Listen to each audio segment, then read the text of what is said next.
আর তাদের একজন এই ছেলেটার সাথে তার সম্পর্ক আছে, কিন্তু এই ছেলে খুব ভালো ছেলে। এই ছেলে জানতো না সে বিবাহিত, তাই তাকে বোকা বানাচ্ছে। এই ছেলেটা আমাকে সাহায্য করেছে। তুমি শুধু আমার মাকেই বাড়ি থেকে বের করে দাওনি, তুমি আমার বিশ্বাস ভেঙেছো।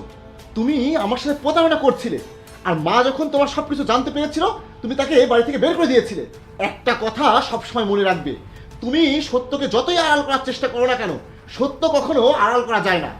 তুমি আমার ভালোবাসার কোনো মূল্য দাও নাই, আর আমার মাকেও কোনো মূল্য দাওনি। তাহলে তুমি এই বাড়িতে কি করছো? চলে যাও এখান থেকে। এমন কর না প্লিজ, আমি আর এমন ভুল আর কখনো করব না। আজকের পর আর এমন ভুল কোনোদিনও করব না। আচ্ছা, তাহলে আমার মা একদম ঠিক ছিল। আমি আর এক মিনিটও তোমার মুখ দেখতে চাই না। আমার বাড়ি থেকে এক্ষুনি বের হয়ে যাও। কিন্তু আমি চাই, প্লিজ জাহিদ, তুমি আমাকে বাসা থেকে বের করে দিও না।